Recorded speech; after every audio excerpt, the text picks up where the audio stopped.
This video is brought to you by Mack Weldon. They make great clothing. I'm wearing it right now. Prove otherwise. You can't.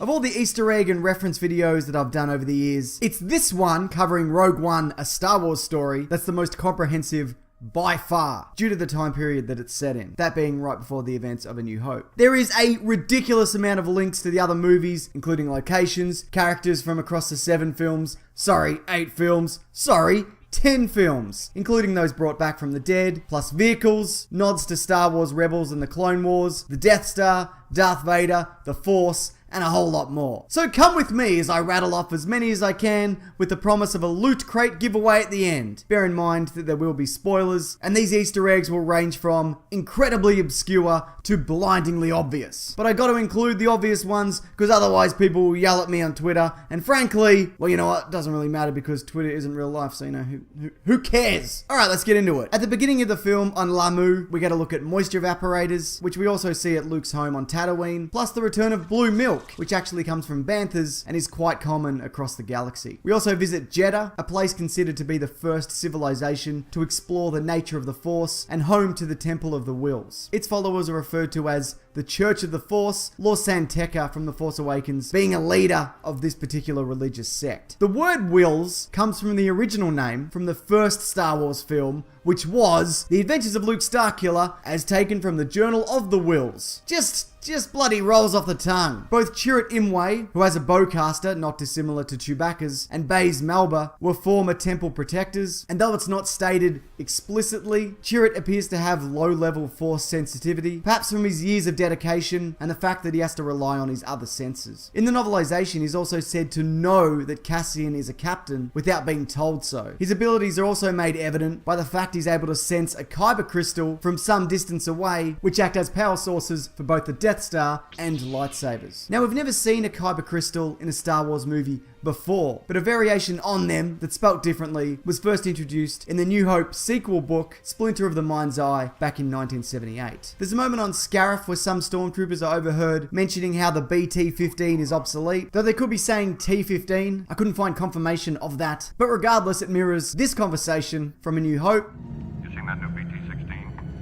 Yeah, the other guy was telling me about it. They say it's... The traditional, I have a bad feeling about this line is spoken by K2SO as they're entering the Imperial Records facility, where we also see mouse droids and a whole bunch of other robots that we know are scattered across the film, including gonk droids, and we also get probe droids on Jeddah. Saw Gerrera, who we'll talk about more in a moment, says the line, "It's a trap," like Admiral Akbar from Return of the Jedi. We do get some other Mon Calamari also. This one in particular is based off Winston Churchill. Within Saw's stronghold, aside from a weird mind-reading squid monster that latches onto Bodhi Rook, I don't know what that was about. Anyway, we get the Star Wars version of chess, Dejarik, this time depicted with actual physical pieces as opposed to just being a hologram. We also get some Imperial uniforms stolen after an attempted inspection of a ship, like when Luke, Han, and Obi-Wan infiltrated the Death Star. And Warwick Davis, who plays Wicket the Ewok, cameos as this weird-looking fella.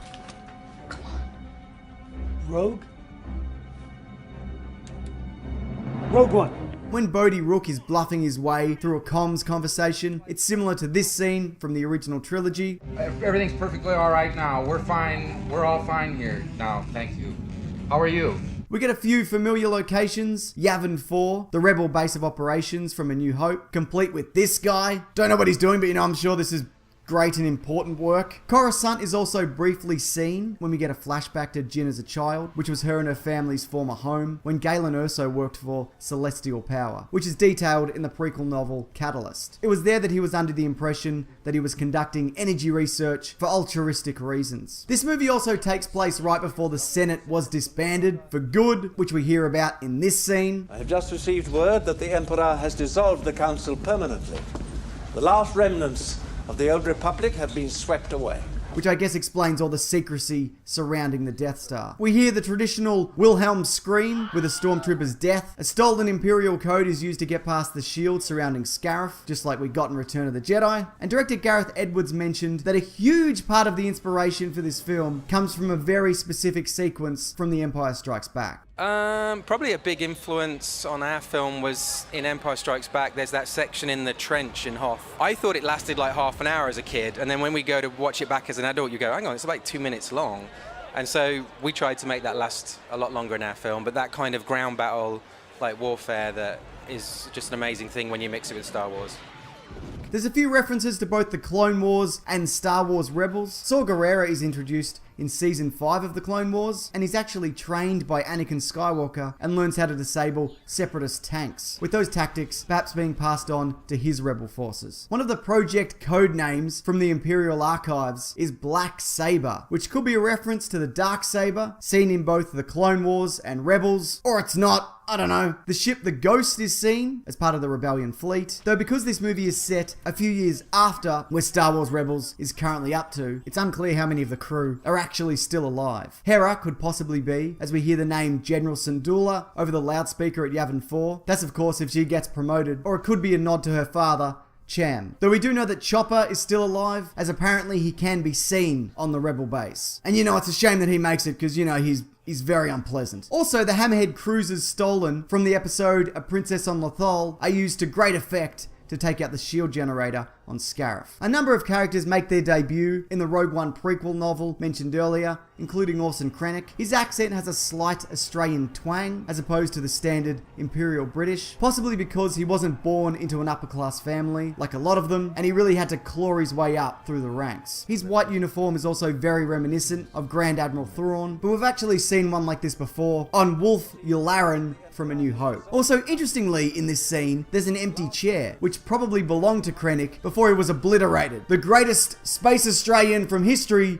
gone in an instant. Briefly on Galen Erso, his name could possibly be taken from Galen Marek, the protagonist from the Force Unleashed games. In the novelization of Rogue One, he's also said to be hiding as a farmer in order to occupy his mind. You see, he doesn't have a natural affinity for farming and is almost always at the point of mental and physical exhaustion. So as a result, his mind won't drift back to his work, which could risk exposing his family. Also on K2SO, he's actually a KX security droid and debuted all the way back in 2014 in the mobile game Star Wars Commander. Congratulations. You are being rescued. Let's get on to some returning characters. Now, Darth Vader will go over in more detail in a bit, so let's start with Mon Mothma. Now, she's actually played by the same actor who portrayed her in a Revenge of the Sith deleted scene. General Dodonna appears, and Princess Leia is digitally recreated at the end of the film, appearing as she does right before the events of A New Hope. Bail Organa, her father, is seen. He makes mention of Obi-Wan Kenobi, who's hiding out on Tatooine, and Captain Antilles. Not Wedge Antilles, but this guy who's very much alive, who later becomes this dead guy. Ponda Baba and Dr. Everson are seen on Jeddah, two beings who apparently just travel the galaxy picking fights. And you know what? I'd love to see them cameo doing this in every Star Wars movie from now. That would be incredible. Both Red Leader Garvin Dryce and Gold Leader John Vander make cameos through the use of repurposed footage from A New Hope. We also see the original Red 5 pilot bite it, meaning that position is now available for Luke to take. Grand Moff Tarkin returns, despite actor Peter Cushing passing away back in 1994. This was made possible by the role being played by Guy Henry, with the face of Cushing digitally recreated over the top. Like Planet of the Apes, but with a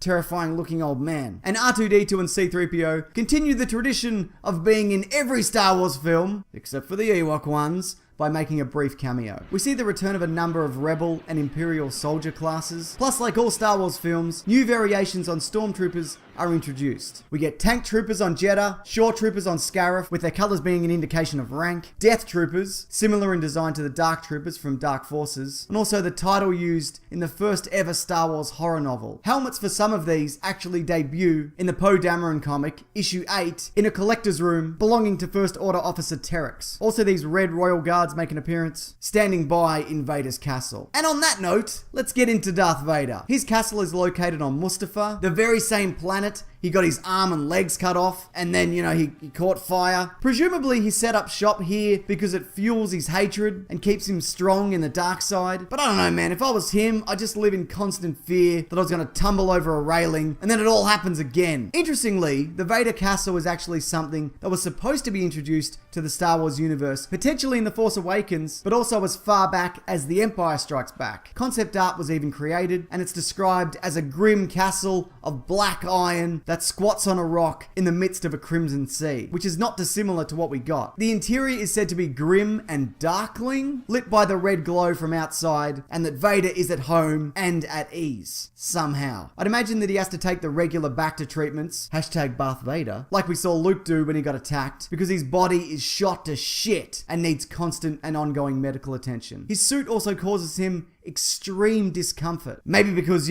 some robots just slapped it over his charred body, with his clothes still melted to him. The Armory Sports is also a duplication of the one seen in A New Hope. We get the red lenses you get flashes of in some scenes, the cape covering his shoulders, the chest panel, the last two of which are slightly altered in every movie. The detail even goes down as far to the fingerprints on the helmet, which were manually put on, as the original sculpt was molded from a clay template, and so these were often visible. It was also thought that the New Hope version was more scuffed, as he was in possession of a number of armors, and he wears the more banged up one into battle. Okay, let's get into the new and returning vehicles. Among the Rebel fleet, we get the Tantive 4, where it's even mentioned that they should check the escape pods, which is of course what kicks off C-3PO and R2-D2's adventures. Then there's the EF-76 Nebulon B escort frigate, and the GR-75 medium transport. In addition to the red and yellow squadrons, we get blue, first seen in the comic Vader Down. The Y-Wings present could also be the same ones stolen in Star Wars Rebels, and one of the new ships, the U-Wing, is designed to reflect the models of that era, with visual effects supervisor John Knoll stating that the conceit is that it came from the same factory as the X-Wing. The prisoner transport vehicle that has Jyn Erso within looks to be similar to a Juggernaut tank left over from the Clone Wars, or a variation on that. We also get TIE fighters, TIE bombers, a new version in the TIE Striker, an ATST plus ATACTs, which stands for All-Terrain Armored Cargo Transport, which in this case they use to ship kyber crystals. Plus we get the Star Destroyer from the beginning of A New Hope, the Devastator. That makes an appearance. Also, if you're wondering why the Death Star took so long to build after seeing its frame in Revenge of the Sith, this again is explained in Catalyst, as it hits a number of complications including sabotage, industrial accidents, and there's 4 chapters spanning 8 years that detail an Imperial marketing team dedicated to giving it the most sinister name possible. Okay, that bit's not,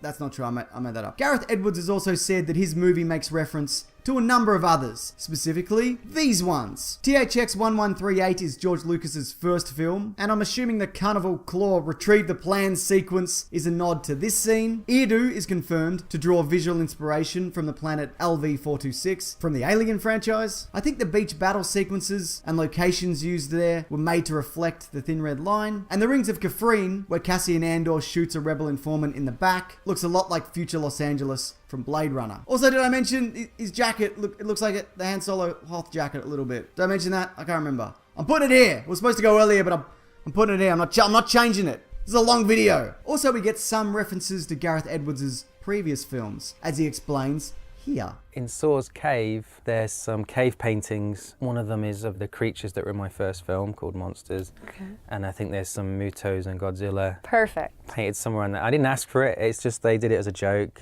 And then I just came in one day and spotted it. It was like during the middle of a take. And finally, the Han Solo film directors Phil Lord and Chris Miller were supposed to make cameos, but unfortunately, it didn't line up. However, Episode 8 director Rian Johnson did as a Death Star operator. And in order to return the favour, Gareth Edwards is also said to make an appearance in Johnson's movie, Episode 8. Okay, before the giveaway, I'm going to talk about Mack Weldon, that company that I mentioned up top that makes sweet looking hoodies, underwear, undershirts, t-shirts, polos, socks, sweats. And what's great about them is all the clothing is antimicrobial, which basically means you can wear them for ages and they won't get a weird smell. And look, I gotta say, they fit really well. And I know this, I've got a bunch of them, and it's just top quality stuff. I mean, look at this. I mean, don't look at the guy, he's probably a dickhead, but the clothes are really great and cool. You can be the coolest, like this guy, but cooler, because he's a dickhead, as mentioned. Nah, he's probably alright, or maybe he isn't. I don't know him. But look, if you are interested, feel free to visit mackweldon.com and use the offer code Mr. Sunday Movies, all one word, for 20% off your purchase, which is a great deal. Also, all that is linked below. Okay, here's the winner of last week's Loot Crate. If you are that person, just private message me these details on my channel and I'll sort it out. Also, if you want to win next week's box, just leave any comment below. Literally anything. And maybe that could be on your favorite Easter egg, or even something important and significant from Rogue One that I've missed, because I'm sure there's a ton. Also, a like might help this video become more visible, because YouTube is being crap at the moment, and maybe that helps. I don't know. I have no idea what's going on. Also, this Monday on my podcast, The Weekly Planet, we are talking Rogue One in detail. A huge, spoiler-filled recap and review of all the things that we loved and didn't necessarily from the movie. That's linked below if you're interested, along with some other videos that might also tickle your fancy. But thanks for watching this though. I appreciate it. Take care.